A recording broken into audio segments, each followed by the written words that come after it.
창세기 11번째 강해 설교, 허물 가운데서도 은혜 베푸시는 하나님이라는 제목으로 오늘 함께 말씀 살펴보도록 하겠습니다. 지난주 하나님께서 노아와 그와 함께 방주에 있는 모든 들짐승과 가축을 기억하사 바람을 땅 위에 불게 하시며 물이 줄어드는 것을 볼 수 있었습니다. 홍수를 통해서 모든 지면에 호흡 있는 것들을 다 멸하시고 심판하셨던 하나님께서 방주에 있는 노아와 노아의 가족들, 그리고 방주 안에 있는 모든 생명 있는 짐승들을 기억하사 바람을 땅 위에 불게 하시며 물이 줄어들게 하시는 것이죠. 자세히 날짜별로 살펴보면 홍수가 2월 17일에 시작되어 40일간 주야로 비가 오고 샘들이 터지고 난리가 났으며 5개월간 물이 범람하여 머물다 7월 17일에 물이 조금씩 줄어들기 시작하고 10월 1일에 산봉우리가 보이는 것을 볼 수 있었습니다. 40일 동안 내린 이 비와 터진 샘들이 빠지는 데 걸리는 시간이 8개월이나 걸렸다는 거죠.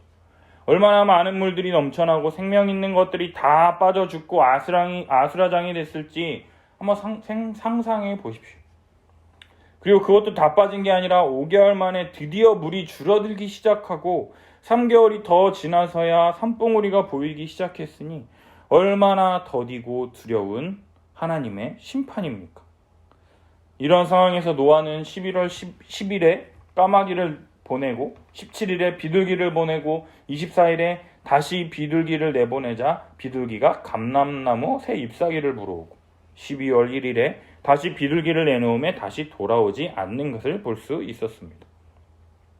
비둘기를 처음 내보냈을 때는 발 붙일 곳을 찾지 못하고 방주로 돌아왔으며 또 그 다음에 새를 내보냈을 때는 입에 감람나무 새 잎사귀를 물어옴을 통해서 감람나무 새순이 돋을 정도로 물이 조금 줄어들었구나라는 걸 알 수 있고 또 비둘기가 다시 돌아오지 않음을 통해서 비둘기가 살 수 있을 만한 세상이 되었다라는 것을 추측할 수 있었던 것이죠. 그리고 그 후로 한 달이 더 지나서 노아가 601세 1월 1일이 되었을 때 땅이 물에서 거쳤다고 성경은 기록한다라는 거예요. 노아가 방주 뚜껑을 제치고 본즉 지면에서 물이 거쳤더니 그리고 둘째 달 2월 27일에 땅이 완전히 마른 것을 보게 되는 것이죠. 그리고 하나님이 노아에게 말씀하시기를 너는 내 아내와 내 아들들과 내 며느리들과 함께 방주에서 나오고 너와 함께한 혈육 있는 생물 곧 새와 가축과 땅에 기는 모든 것을 다 이끌어내라. 이것들이 땅에서 생육하고 땅에서 번성하리라 하시매 노아가 그의 아들들과 그의 아내와 그의 며느리들과 함께 나왔고 땅의 모든 동물, 짐승과 기는 것과 모든 새도 그 종류대로 방주에서 나오는 것을 볼 수가 있었다라는 것이죠. 방주에서 나온 의로운 노아가 제일 먼저 한 행위가 무엇이냐? 여호와께 제단을 쌓고 모든 정결한 짐승과 정결한 새 중에서 제물을 취하여 번제로 하나님께 제단을 드리는 것이었다라는 거예요. 노아는 아버지로부터 자신의 조상 아담과 하와의 이야기, 가인과 아벨의 이야기를 듣고 하나님께 드려야 할 온전한 예배가 무엇인지를 알고 믿고 그대로 순종하는 것을 볼 수 있다라는 것이죠. 노아는 하나님의 이 홍수 심판을 보면서 하나님이 어떠한 분이신지를 제대로 알게 되었어요. 하나님은 공의로우신 분이시며 어떠한 죄도 그냥 넘어가지 않으시고 죄에 대하여는 반드시 심판하시는 하나님이라는 것을 이 홍수 심판을 통해서 1년 10일간 동안 창밖 한 번을 바라보지도 못하고 방주 안에서 여러 가지 생각을 함으로써 알게 되었다라는 것이죠. 그리고 지면 위에 모든 사람과 모든 생물을 쓸어버리시는 이 심판을 본 노아에게 하나님의 심판은 크고 두려운 것이었으며 이제 아무도 없는 이 땅에서 그가 할 수 있는 것은 크신 하나님 앞에서 혹여나 자신이 지었을지 모르는 죄사함을 구하며 하나님의 긍휼하심의 은혜를 구하는 것뿐이었다라는 것이죠. 따라서 노아가 이러한 제사를 하나님께 드리자 하나님은 그 향기를 받으시고 다시는 내가 사람으로 말미암아 땅을 저주하지 아니하겠다라고 말씀하시는 것을 볼 수 있어요. 노아의 이 제사는 하나님의 진노를 누그러뜨리는 이 크고 두려운 하나님의 심판을 면하게 하는 제사였다라는 것이죠. 그럼에도 불구하고 놀라운 것은요, 홍수 심판 이후에도 사람의 마음이 계획하는 바가 어려서부터 악함이라 하나님께서 말씀하셨던 것처럼 인간은 여전히 변하지 않음에도 불구하고 하나님은 내가 전에 행한 것 같이 모든 생물을 다시 멸하지 아니하리라 말씀하시는 것을 볼 수 있어요. 그리고 하나님은 땅이 있을 동안에는 모든 생물이 살 수 있도록 자연의 순환을 계속 유지하시겠다고 말씀하시는 것이죠. 이처럼 하나님께서 기억하사 은혜 베푸심을 통해서 오늘 하루도 우리가 은혜 가운데 거할 수 있게 된다라는 것이죠. 여기까지가 우리가 지난주 살펴봤던 내용이었어요. 그렇다면 오늘 1절을 살펴보면요, 하나님께서 노아와 그 아들들에게 복을 주시며 말씀하시기를 생육하고 번성하여 땅에 충만하라. 땅의 모든 짐승과 공중의 새와 땅에 기는 모든 것과 바다의 모든 물고기가 너희를 두려워하며 너희를 무서워하리니 이것들은 너희의 손에 붙였음이니라 말씀하십니다. 어디서 많이 본 것 같지 않으세요? 창세기 1장에 우리가 살펴봤던 내용이죠.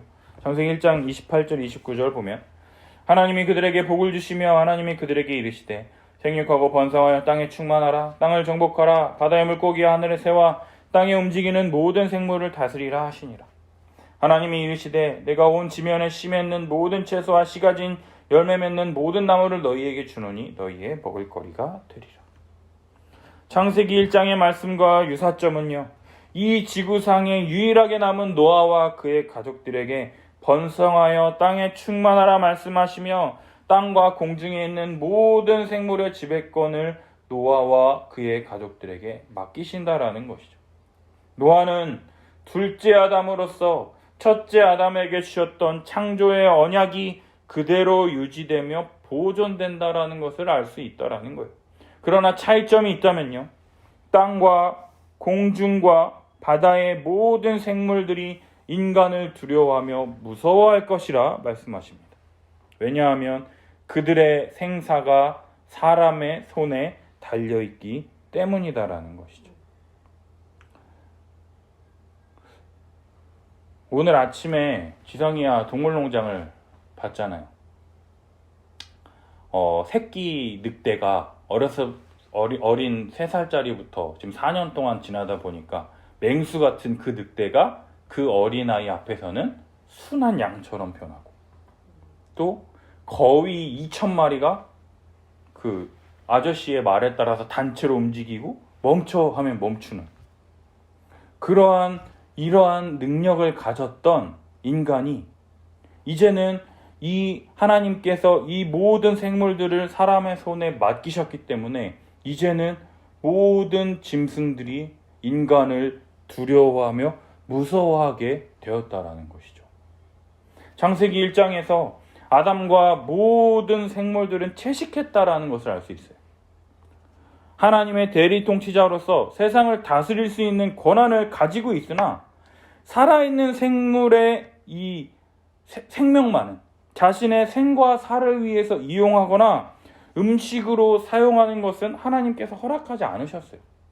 그냥 풀과 과일과 열매와 땅에 있는 모든 것들은 허락하셨지만 살아있는 짐승을 잡아서 먹거나 죽이거나 하는 것은 하나님이 허락하지 않으셨다라는 거예요. 그러나 홍수 심판을 통해서 새롭게 시작된 세상에서는 모든 생물을 사람의 손에 붙이심을 통해서 동물의 세계에 무시무시한 결과를 초래하게 되었다라는 것이죠.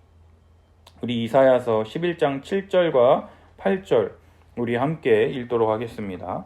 암소와 곰이 함께 먹으며 그것들의 새끼가 함께 엎드리며 사자가 소처럼 풀을 먹을 것이며 젖 먹는 아이가 독사의 구멍에서 장난하며 젖된 어린아이가 독사의 굴에 손을 넣을 것이라. 아멘. 아마도 이사야서에 기록된 말씀이 아담이 살았던 에덴 동산과 홍수 심판 이전까지는 가능했을지 모르겠어요. 그러나 명확한 것은 이제는 모든 생물들이 인간을 두려워하며 무서워하며 공격하며 언제 달려들지 모르겠다라는 거죠. 어찌 보면 노아가 방주 안으로 모든 생물을 불러들였을 때 모든 생물들이 인간에게 호의적이었기 때문에 오히려 조련사들처럼 그러한 어떤 스킬이 없어도 방주 안으로 불러들이기가 수월하지 않았을까 하는 생각도 해보게 된다라는 것이죠. 그러나 이제는요, 인간의 손에 모든 생물들을 붙이셨을 뿐만 아니라 모든 산 동물은 너희의 먹을 것이 될지라 말씀하십니다. 생각해보세요. 잘 지내다가 배고파. 이제 너 일로 와. 내가 더 잡아 먹을게. 죽여야 돼. 그러니까 인간이 두려운 존재죠. 무서운 존재죠. 언제 날 죽일지 모르는데. 어떤 사람들은요. 드디어 육식이 시작되었다고 좋아할지 모르겠어요. 그러나 4절 고기를 생명되는 핏째 먹지 말 것이니라 하나님께서 말씀하신다. 창세기 2장에서 모든 나무의 열매를 임으로 먹되 단 하나의 선악을 알게 하는 나무의 열매만을 먹지 말라고 말씀하셨던 것처럼 하나님께서 모든 살아있는 동물을 너희의 먹을거리로 주되 단 하나 핏째 먹지 말라는 하나의 금지 명령을 다시금 말씀하시는 것을 볼 수가 있다라는 거예요. 왜 하나님께서 핏째 먹지 말라고 명령하셨느냐? 동물의 피는 생명을 상징하기 때문이라는 거예요. 레위기 17장 10절 11절 우리 함께 읽겠습니다. 이스라엘 집 사람이나 그들 중에 거류하는 거류민 중에 무슨 피든지 먹는 자가 있으면 내가 그 피를 먹는 그 사람에게는 내 얼굴을 대하여 그를 백성 중에서 끊으리니 육체의 생명은 피에 있음이라. 내가 이 피를 너희에게 주어 제단에 뿌려 너희 생명을 위하여 속죄하게 하였나니 생명이 피에 있으므로 피가 죄를 속하느니라. 아멘. 하나님께 있어서요, 피는요 생명과 동일시되고 따라서 피를 먹는 일이나 피를 흘리는 일이 죄를 속하는 제사를 드리는 것 이외에는 금지되어 있다라는 것이에요. 한번 생각해 보세요.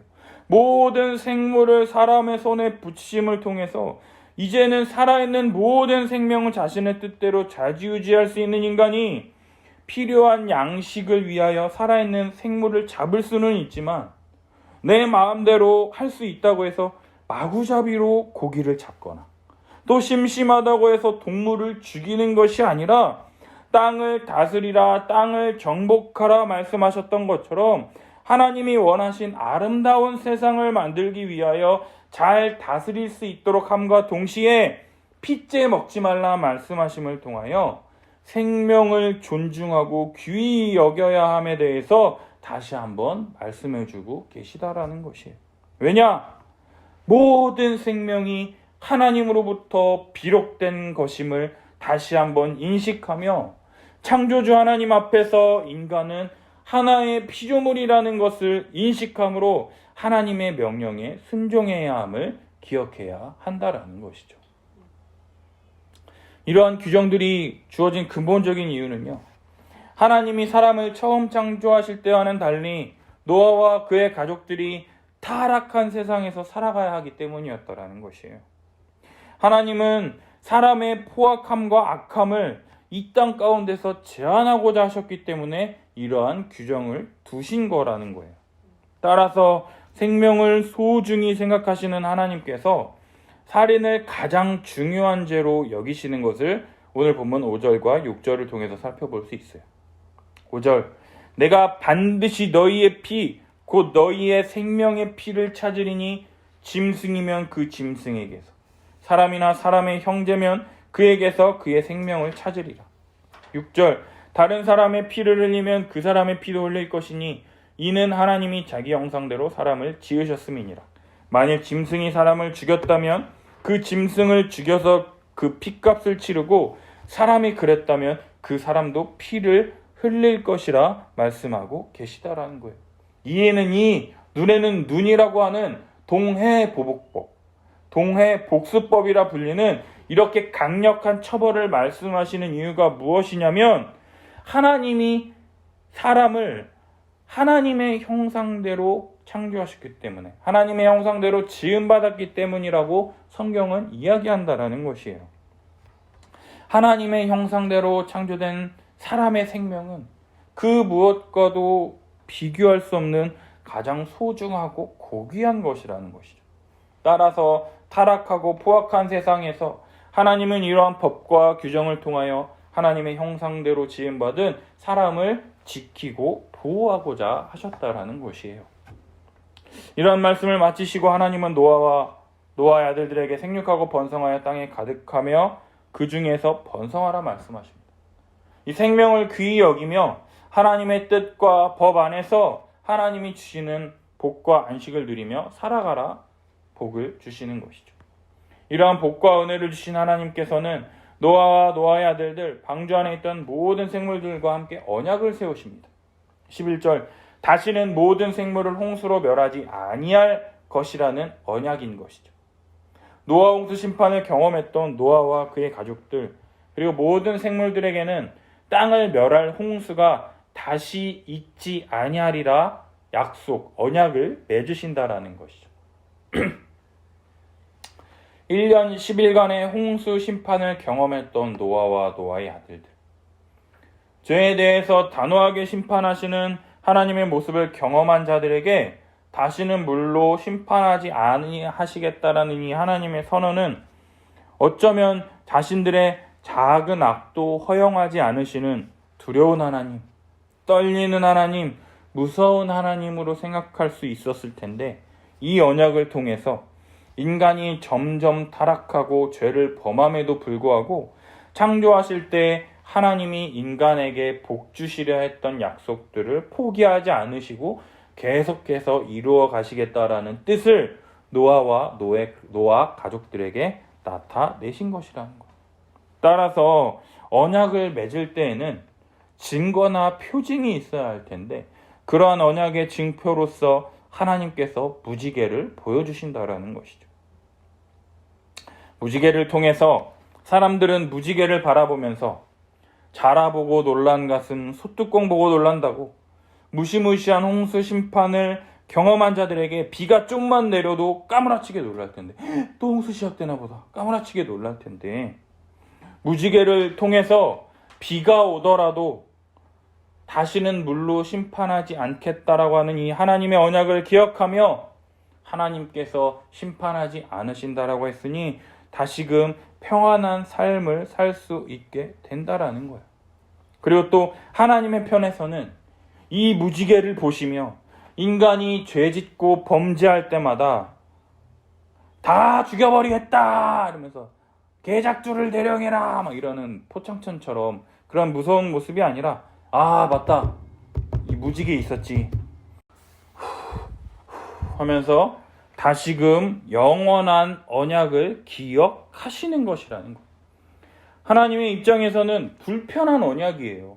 죄에 대해서 조금도 함께 하실 수 없는 하나님께서 죄 짓는 인간을 보시면서도 이러한 것들을 계속 오랫동안 참으시면서 인간에게 복 주시고자 하는 하나님의 의지를 아무도 꺾을 수가 없다라는 것을 오늘 본문을 통해서 살펴볼 수가 있다라는 것이죠. 하나님께서 물로 다시는 심판하지 않으시겠다라는 이 무지개 언약을 맺으신 뒤에 바로 나오는 이야기가 무엇이냐면 다시금 사람의 타락 장면이 나오는 것을 보게 됩니다. 18절, 방주에서 나온 노아의 아들들 셈, 함, 야벳이 이 세 사람을 통해서 온 세상의 사람들이 퍼지는 것을 볼 수 있습니다. 생육하고 번성하여 땅에 충만하라 말씀하신 그 말씀에 충실하게 행하는 것이죠. 그리고 특별한 점 한 가지는 둘째 아들 함에 대해서 가나안의 아버지라 기록한다라는 거예요. 왜 성경은 함에 대해서 가나안의 아버지라고 기록했을까요? 그 이유가 무엇인지 20절부터 나오는데, 노아가 농사를 시작하여 포도나무를 심었더니 포도주를 마시고 취하여 그 장막 안에서 벌거벗었다라고 성경은 기록합니다.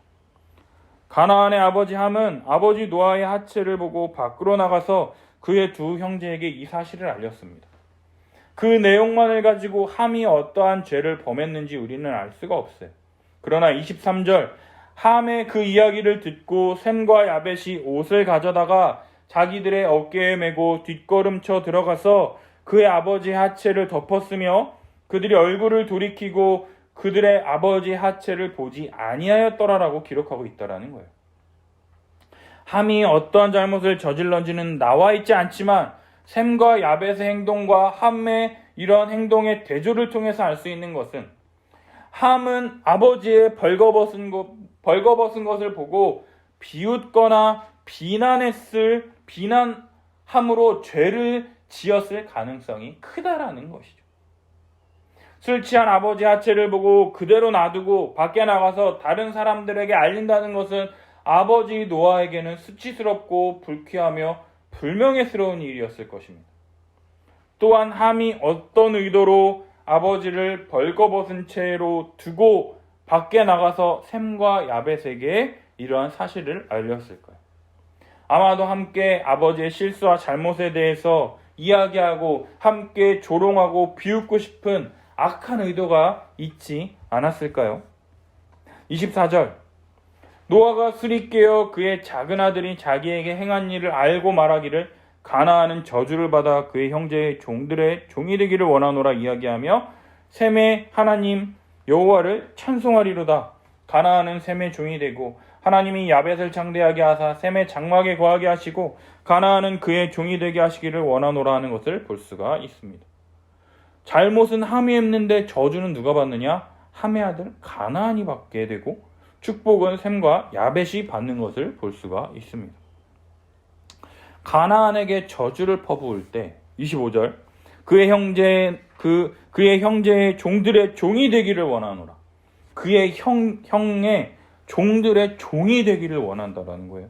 26절, 가나안은 셈의 종이 되고 27절, 가나안은 그의 종이 되게 하시기를 원하노라. 3번씩이나 반복적으로 저주하고 있다라는 거예요.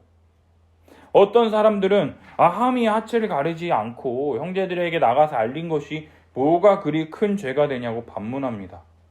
그러나 그런 사람들은 창세기가 주어진 시대에 부모에 대한 자녀의 의무가 얼마나 크고 중요한지 모르기 때문에 이러한 말을 한다라는 것이죠. 출애굽기 21장 15절, 17절 우리 함께 읽어보도록 하겠습니다. 자기의 아버지나 어머니를 치는 자는 반드시 죽일지니라. 자기의 아버지나 어머니를 저주하는 자는 반드시 죽일지니라. 아멘.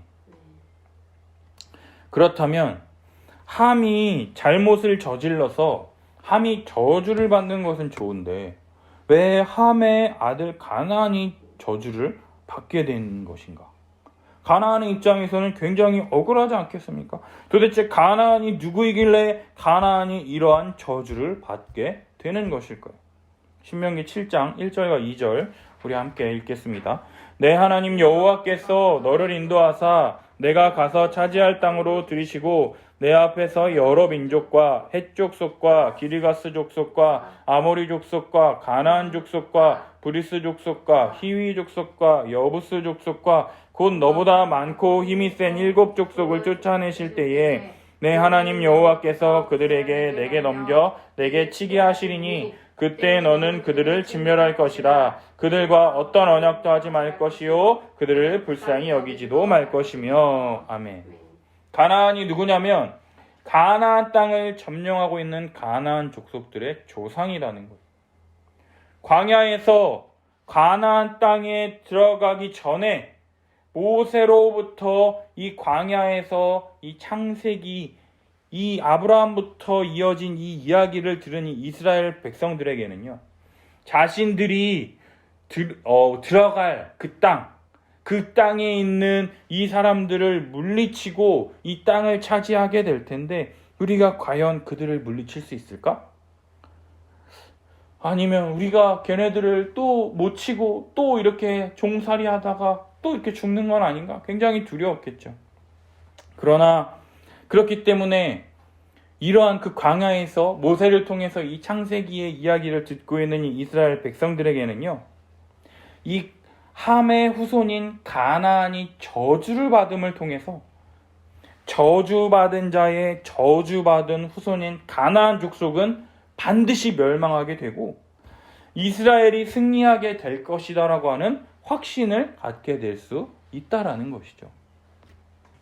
따라서 함에게 내려진 저주는 가나안이 그 형제들의 종이 될 것, 다시 말해 셈의 후손인 이스라엘 민족에게 가나안 족속이 종이 될 것이다라는 이 말씀은 이미 그들의 조상 때 그들의 조상 함에게 주어진 하나님의 노아의 저주로부터 저주에서부터 시작된 것이며, 이러한 노아의 저주로 말미암아 가나안 족속은 패망하게 되고 이스라엘 족속은 가나안 땅을 차지하게 될 것이다라는 소망을 갖게 된다라는 것이에요. 그리고 야벳은 셈의 장막에 거하게 될 것이다라고 축복합니다. 노아의 축복 중 셈의 장막은 특별한 의미를 지니게 되는데요. 셈의 장막은 노아의 방주처럼 구원의 은혜를 베푸는 장막이라는 거예요.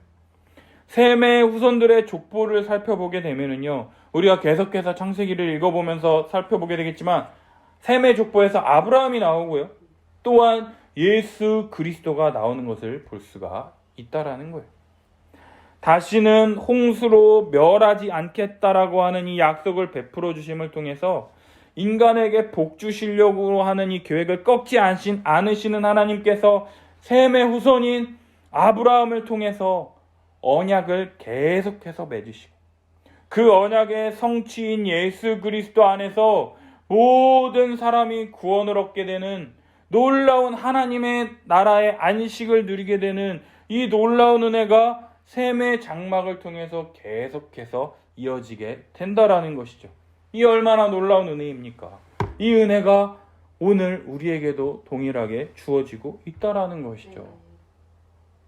사랑하는 여러분, 하나님은요, 노아와 다시금 언약을 맺지 않으셔도 아무런 상관이 없었어요. 하나님께서 불리한 언약을 맺으실 필요가 뭐가 있습니까? 죄에 대해서 한순간도 함께 하실 수 없는 분께서 더 죄짓고 더 타락해가는 그 인간에게 이러한 불리한 언약을 맺으실 필요가 없었습니다. 그럼에도 불구하고 하나님은 노아와 언약을 맺으신다라는 거예요. 생육하고 번성하여 땅에 충만하라. 아담에게 주셨던 약속을 둘째 아담인 노아에게 그대로 주십니다. 그러면서 아담에게는 선악을 알게 하는 나무의 열매를 먹지 말라고 금하셨다면 노아에게는 피째 먹지 말라고 말씀하시는 거예요. 피는 생명을 뜻한다라는 거예요. 사람의 생명을 귀하게 여기라는 거예요. 왜? 하나님이 자기 형상대로 사람을 지으셨기 때문이라는 것이죠. 이러한 가르침은 10계명의 제6계명인 살인하지 말라를 통해서 우리에게 더욱 확장되는 것을 볼 수가 있어요. 이미 우리가 앞에서 살펴본 창세기 2장을 통해서요, 하나님은 아담이 독취하는 것이 좋지 않아서 돕는 배필인 하와를 지으셨습니다. 혼자 살아가는 것이 아닌 돕는 배필로서 서로 사랑하며 서로 돕고 섬김을 통해서 하나님이 맡기신 이 세상을 잘 다스리고 통치하도록 만드셨다라는 것이죠. 그러나 우리가 계속해서 살펴봤듯이 가인이 아벨을 죽이고 죄가 계속해서 번성함을 통해서 하나님이 홍수로 이 땅을 심판하셨습니다. 그 이후에 하나님은 무지개 언약을 통해서 다시금 물로 심판하지 않으시겠다라고 약속의 증거를 주십니다. 그렇다면 우리는 정말 사람을 죽이지만 않으면 괜찮은 것일까요? 예수님은 이러한 살인의 문제를 우리의 마음의 문제로까지 연결시키시는 것을 볼 수가 있어요. 우리 마태복음 5장 21절, 22절 함께 읽겠습니다. 옛사람에게 말한 바 살인하지 말라. 누구든지 살인하면 심판을 받게 되리라 했다는 것을 너희가 들었으나 나는 너희에게 이르노니 형제에게 노하는 자마다 심판을 받게 되고 형제를 대하여 나가라 하는 자는 공회에 잡혀가게 되고 미련한 놈이라 하는 자는 지옥불에 들어가게 되리라. 아멘. 형제에게 노하는 자. 화가 날 수 있지 않습니까? 화날 수 있죠. 그러나 그 마음에 미워하는 마음을 계속해서 품고 분노할 때 심판을 받게 되며 형제에 대하여 라가라 하는 자. 라가가 뭐냐? 바보라고 말하는 자. 바보라고 말하는 자는 공회에 잡혀가게 되고 미련한 놈이라고 하는 자는 지옥불에 들어가게 된다고 말씀하고 계시다라는 거예요. 우리가 남을 미워하고 멸시하고 분노할 때 욕하거나 그 사람을 비하하고 그 사람을 멸시하는 것이 우리들의 죄악된 본성인데요. 성경은 뭐라 말하느냐? 에베소서 4장 26절, 마태복음 5장 23절 함께 보겠습니다. 분을 내어도 죄를 짓지 말며 해가 지도록 분을 품지 말고 그러므로 예물을 제단에 드리려다가 거기서 내 형제에게 원망들을 만한 일이 있는 것이 생각나거든 예물을 제단 앞에 두고 먼저 가서 형제와 화목하고 그 후에 와서 예물을 드리라. 아멘. 화날 수 있어요. 분을 내어도요, 어떻게 해야 되느냐? 화낼 수 있어요. 그러나 죄를 짓지 말라는 것이죠. 화는 낼 수 있어요. 근데 죄를 짓지 말래요. 그 사람의 인격을 모독하고 멸시하며 저주하는 말을 하는 것은 죄라는 것이에요. 그리고 또 뭐라 그러느냐? 해가 지도록 분을 품지 말라고 이야기하는 거예요. 왜요? 분을 품으면 누구에게 더 해롭느냐? 분을 품는 자신에게 죄가 되고 독이 된다라는 것을 성경은 이야기하고 있다라는 거예요. 그러나 우리는요, 연약한 자들이라서 그러한 의도나 생각으로 전혀 말한 적이 없는데 듣는 사람들이 그렇게 들렸다거나 오해했거나 했다면 그런 의도가 아니었다고, 미안하다고, 죄송하다고 그 말 한마디면 풀릴 텐데 그 한마디를 못해서 10년, 20년째 마음 한켠에 응어리를 지고 살아간다라는 것이에요. 얼마 전에 인터넷 클립에서 봤는데 조혜련과 홍진이가 TV에 나왔어요. 같이 TV에 나왔는데 진짜 둘이 친한 사이였대요. 둘이 진짜 친한 사이였는데 5년 동안 연락을 안 하고 지냈다고 하면서 같이 그 방송에 나온 거예요. 이야기를 들어보니까 조혜련이 홍진이란 사람이 오랫동안 방송을 안 하다가 다시 방송을 할 수 있게 같이 동반으로 뭐 프로그램에 출연하기도 하고 이렇게 많이 도와줬대요. 그러면서 그 사람과 함께 이제 그렇게 그 출연을 위해서 애써주고 하면서 그 사람 집에 갔는데 그날 비가 되게 많이 왔는데 갑자기 홍진이가 나 오늘 컨디션이 되게 안 좋다고 택시 타고 집에 가 이랬대요. 그렇게 말했는데 조혜련이 갑자기 이 언니가 어떻게 나한테 이럴 수 있지? 이런 생각이 들었다라는 거예요. 그러면서 택시 안 타고 비 맞으면서 집까지 걸어갔다고 하더라고요.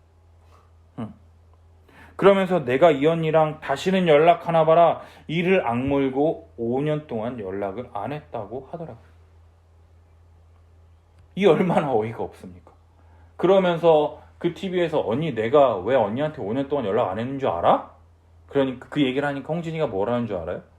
너 미쳤니? 이러더라고. 그게 서운할 일이냐고. 그냥 네가 그것 때문에 서운했다면 내가 미안했다라고 말을 했을 텐데 왜 그거 말도 안 하고 5년 동안 이렇게 시간을 끌었냐고. 그러면서 뭔가 내가 잘못했구나라는 거는 생각은 하는데 뭔지 모르니까 답답해 죽겠었더라고 하는 걸 보면서 그러면서 막 둘이서 마지막에 막 웃고 그러니까 잠깐 5분짜리 클립이라서 끝은 다 모르지만 그런 것들을 통해서 그렇게 마음속에 오해하고 곡해하고 왜곡하고 풀지 않는 그 분을 품지 않는 것이 바로 우리들의 모습이라는 거예요. 살인하지 말라고 해서 정말 사람을 안 죽였기 때문에 나는 살인하지 않았다 라는 말씀을 지켰다가 아니라 다른 사람을 미워하고 인격을 모독하는 말과 행동으로부터 벗어나서 그 사람의 생명과 인격을 존중하며 더욱 적극적으로 사랑할 것을 요청하신다라는 것이죠. 이 말씀을 준비하면서 제 자신의 모습을 한번 들여다봤습니다. 목회를 하다 보니 동기 목사님들이 많이 있습니다. 초대형 교회부터 뭐 한 1000명, 2000명 되는 우리가 볼 땐 대형 교회인데 그 사람들의 말로는 중형 교회라고 그러죠. 그런 중형 교회 부목사, 또 개척교회 목사 등등 많은 목사님들이 계시는데 그분들과 SNS를 통해서 글과 사진들을 보게 되는데 그것들 보면서 제가 표현은 하지 않지만 속으로 뭐라고 하느냐, 뭐 이런 걸 자랑이라고 올리냐, 혹은 아직도 얘는 이런 거 자랑하면서 지내는구나, 아직도 어리다, 애야 애. 겉으로 표현하지는 않지만 속으로 흉보고 괜히 비교해서 우월감을 가지려 하는 제 자신의 모습을 보게 됩니다. 그러면서 이 말씀을 준비하면서 생각하게 됐어요. 그냥 있는 그대로 바라봐주고 인정해주면 안 되나? 그 사람이 SNS에 맛있는 음식을 먹고 사진을 올리면 맛있는 거 먹고 되게 행복했겠다, 나도 먹고 싶다 이렇게 생각하고 넘어가면 될 텐데 얘는 맨날 먹는 사진만 올려. 먹는 거 말고는 아무 일도 안 하나? 이렇게 생각하면서 괜히 그 사람의 인격을 깎아내리고 비하하려 하고, 목사로서 당연히 해야 할 일을 하면서 그걸 자랑이라고 하다니, 저런 얘기는 설교가 아니라 아침마당이나 그냥 좋은 생각 읽으면 들을 수 있고 알 수 있는 얘기를 그걸 자랑스럽게 성도들에게 깨달았다 이야기할 텐데, 참 걱정이다.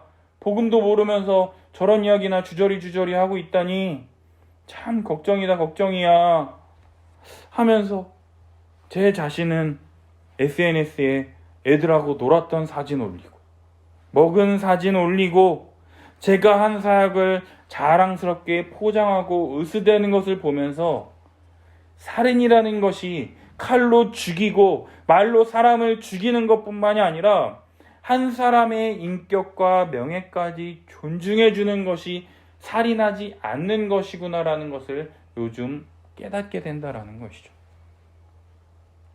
참 우리는요, 본능적으로 본성적으로 살인을 저지르는 죄인들이라는 것이에요. 바로 우리의 이 어쩔 수 없는 이러한 죄를 해결하시기 위하여 우리 주님 십자가에 못 박히셨다라는 것이죠. 따라서 우리는 더 이상 살인하지 않았다고 그것을 자랑하는 것이 아니라 오히려 다른 사람을 더욱 사랑하고 그 사람을 위하여 내가 가진 것을 사용하며 그 사람을 돕기 위해서 애쓸 수 있는 존재로 변화시켜 주셨다라는 것을 믿게 된다라는 거예요. 이것이 바로 복음이고 이것이 성경에서 우리에게 믿으라고 요청하는 것이다라는 것이죠. 사랑하는 여러분, 이게 가능해? 내가 무슨 예수님도 아니고 왼밤 되리면 오른밤을 돌려대고 걷어달라 그러면 속옷을 내어주고 이건 예수님이니까 하는 거고 난 이렇게 못해, 이렇게 말하며 믿음을 저버리는 것이 아니라 한 번 사는 인생, 사랑하며 살아가기에도 부족한 인생, 그런데도 미워하고 분노하며 남을 헐뜯으며 인생을 허비하는 것이 아니라 그리스도 안에서 한 몸 된 교회의 지체들과 서로 사랑하며 서로 돕고 섬김을 통해서 위로하며 위로함을 받고 하나님 나라의 풍성한 복과 안식을 누리며 교제 나눌 때 영원토록 은혜 베푸시는 이 하나님의 변치 않으시는 하나님의 약속을 우리가 더욱 붙잡게 될 것이다라는 것이죠. 이런 은혜가 우리 성도들에게 있기를 바랍니다. 두 번째로 이 셈과 야벳을 통해서 부모를 공경해야 함을 우리가 알 수가 있어요. 함은 아버지 노아의 벌거벗은 것을 보고 조롱하며 비웃고 싶은 의도로 형제들에게 나가서 이야기했던 것이라는 거예요. 그러나 셈과 야벳은 아버지의 하체를 가리기 위하여 옷을 가져가는데 어떻게 하느냐? 옷을 어깨에 메고 뒷걸음 쳐가지고 이렇게 들어간다라는 거예요. 그리고 얼굴을 돌려요. 아버지의 그런 실수와 잘못을 의도적으로 보려고 하지 않는다라는 것이에요. 그리고 아버지 하체를 가리게 됩니다. 아버지의 실수나 잘못을 듣고 보려고 하지도 않고 그러한 실수를 덮어준다라는 것이죠. 이러한 노력들이 우리들에게 있어야 된다라는 것이에요. 여러분, 우리 삶에서 경험해서 알듯이 칭찬하는 게 쉽습니까? 다른 사람의 실수를 조롱하며 비웃는 것이 쉽습니까? 실험을 통해서 알게 됐어요. 이 사람이 이런 일 했대. 100명을 앉혀놓고 했거든요. 칭찬은요 3번 이상 안 가더라고. 듣고 넘겨. 근데 자그만 거, 이 사람 이거 했대. 끝까지 100명한테까지 가요. 이 사람 죽었대까지. 과장하고 왜곡하고 포장하고 이렇게 쭉쭉쭉 하더라고요. 다른 사람의 잘못을 조롱하며 비웃는 게 얼마나 재밌고 즐거운지 우리는 경험을 통해서 알잖아요.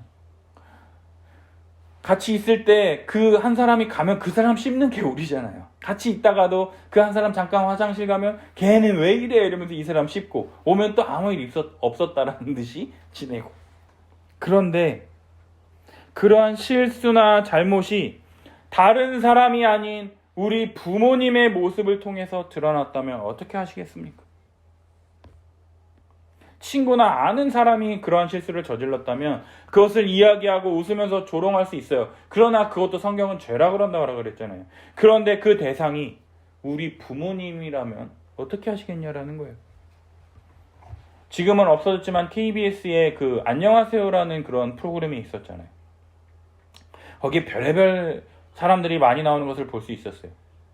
아들만 귀히 여기고 딸은 터부시하는 그 부모님의 그런 이야기로부터 한 달 소액결제로 3,500만 원을 결제하는 남편의 이야기도 나오기도 하고, 또 결혼했는데 돈은 안 벌고 집에서 게임만 하는 남편 등등 참으로 많은 레전드 고민 상담이 있었어요. 그런데 이러한 고민들은요, 이러한 것을 좀 어떻게 좀 해결해 달라고, 이러한 사람들을 좀 도와달라고 고민을 요청하는 거였잖아요. 그 사람을 비난하고 그 사람을 막 헐뜯기 위한 목적이 아니라 좀 도와달라고 요청하는 것이었다라는 거죠. 그런데 오늘 본문처럼 아버지가 술 먹고 벌거벗고 있었어요. 근데 우리 아버지 술 먹고 벌거벗었어요 라고 외치는 자식들이 있을까요? 이러한 자식들은 속된 말로 후레자식이라고 그러죠. 부모님의 잘못과 험담이 실수가 있었을지라도 그것을 가려주고 덮어주고 오래 참고 인내하며 기다려주는 것이 가족이지 않습니까? 우리가 아무리 실수하고 잘못해도 품어주는 게 가족이잖아요. 그런데 함은 그러한 도덕적이고 윤리적인 행동을 하지 않았다라는 것이에요. 하나님은 10계명 제5계명을 통해서 부모를 공경하라 말씀하십니다. 1계명부터 4계명까지가 하나님을 사랑하고 5계명부터 10계명까지가 이웃 사랑하라는 계명인 것을 우리 모두는 다 압니다. 그렇다면 우리가 사랑해야 할 제일 첫 번째 이웃이 누구냐? 바로 우리 부모님이라는 것이죠. 하나님은 우리가 부모님을 어떻게 대하기를 원하시느냐? 공경하기를 원하신다라는 거예요. 우리가 누구로부터 태어났습니까? 부모를 통하여 출생하게 되고 부모를 통하여 그 갓난아기가 먹을 것과 입을 것과 싸는 것까지 다 부모를 통해서 돌보고 자라게 할 뿐만 아니라 그 부모를 통하여 우리의 신앙이 잘 전수될 수 있도록 하나님께서 부모를 세우셨다라는 것이죠. 하나님을 대신하여 자녀를 돌보도록 부모를 세우시고 부모에게 이러한 하나님의 권위를 부여하셨다라는 것이에요. 따라서 자녀들은 부모의 권위를 인정하며 부모를 공경할 뿐 아니라 부모님께 순종해야 한다라는 것이죠.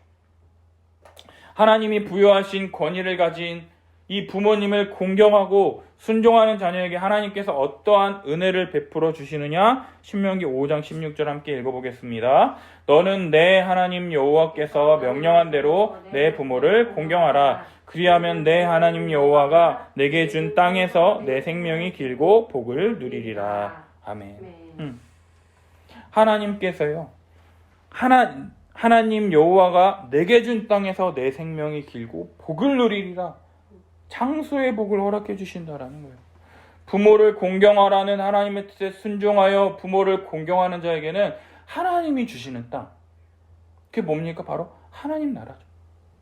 하나님께서 다스리시고 통치하시는 그 나라에 들어가 하나님과 함께 영원한 복과 안식을 누릴 수 있도록 은혜를 허락해 주신다라는 것이죠. 구원을 베풀어 주신다라는 것이에요. 단순히 이 땅에서 잘 되고 잘 사는 것뿐만 아니라 그것과 비교할 수 없는 하나님과 영원히 함께 누리는 하나님 나라의 복락을 영원히 누리게 된다라는 것이에요. 하나님이 우리의 상급이 되어주시고 우리와 영원토록 함께 해주시는 임마누엘의 삶을 오래도록 경험하게 된다라는 것이에요. 이 얼마나 큰 은혜입니까? 따라서 나에게 뭔가 잘해주고 뭔가 남겨줄 것이 있어서 부모를 공경하고 선대하는 것이 아니라 하나님의 말씀에 순종해서 부모를 공경할 때 주님 주시는 이러한 풍성한 은혜를 우리가 누리게 될 것이다라는 것이에요. 뉴스에 나오는 것처럼 뭐 아파트 물려주고 건물 물려주고 그래서 아빠한테 이렇게 아우 막 이렇게 하는 게 아니라 하나님의 말씀 때문에 부모를 공경하면 하나님이 우리와 함께 해주심으로 그 어디나 하늘나라가 되는 그러한 복과 은혜를 누릴 수 있기 때문에 부모를 공경해야 한다라는 것이죠. 이런 복받기 위해서 공경하는 것이 아니라 하나님이 세우신 권위에 순종해서 공경해야 한다라는 것이죠. 또 한편으로 부모된 우리들은요, 하나님이 부여하신 권위를 사용하여 자녀들을 잘 가르치고 돌볼 뿐만 아니라 신앙의 전수를 위해서 최선을 다해야 할 것이다라는 거예요. 그런데 부모가 되다 보니 신앙의 전수라는 것이 내 마음처럼 되지 않는다라는 것을 느끼게 됩니다.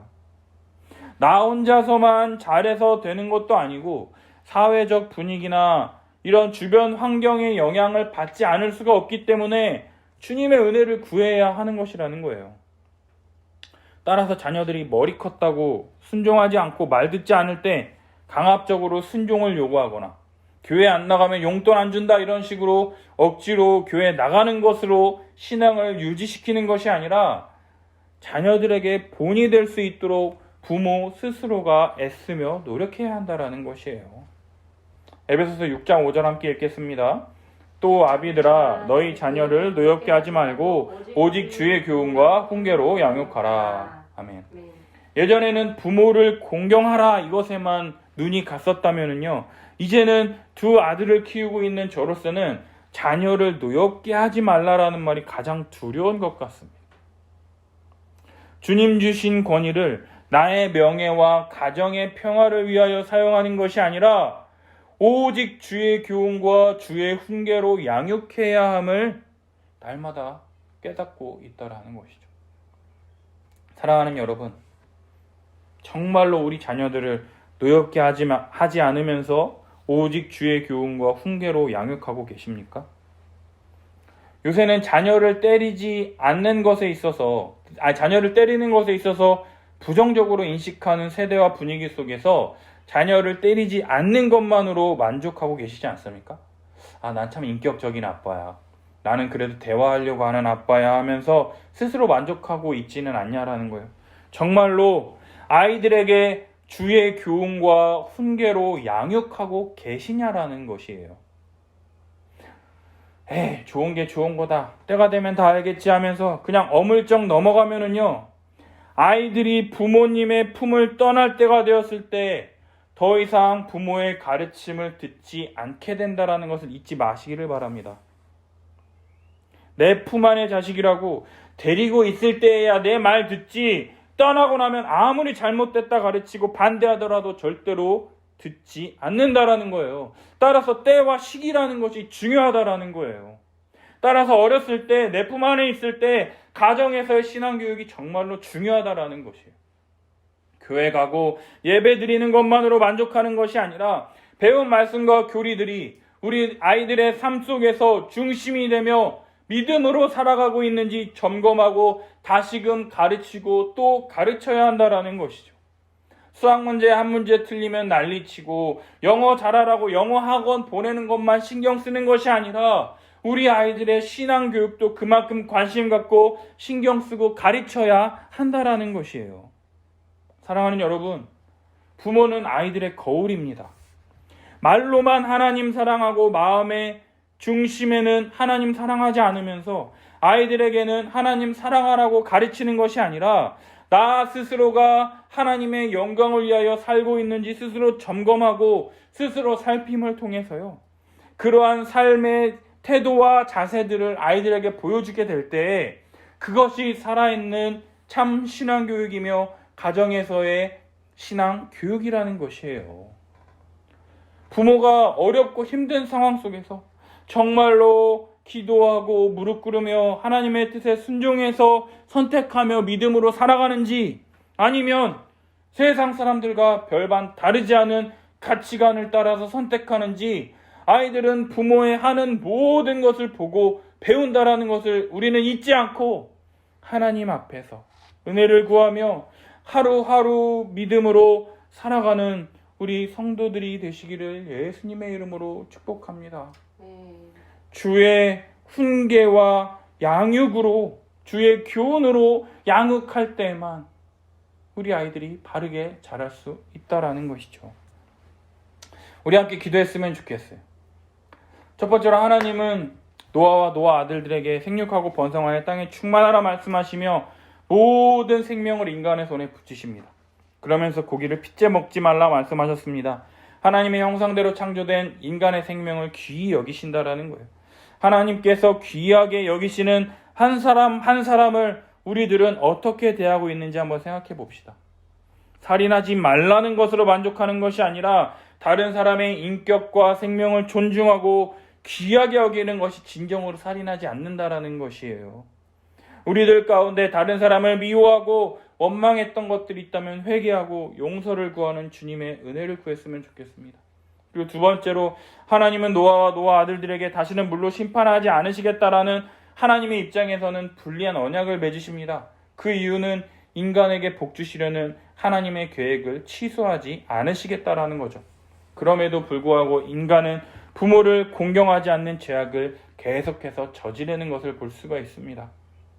부모이기 때문에 무조건 권위적으로 억압으로 자녀를 양육하는 것이 아니라 하나님이 주신 권위를 잘 사용하여 우리 자녀들에게 신앙을 잘 전수할 수 있는 부모가 될 수 있도록 은혜를 구했으면 좋겠습니다. 그리고 자녀들에게 주의 말씀과 훈계로 자녀들을 양육할 수 있는 지혜와 은혜를 달라고 함께 기도합시다.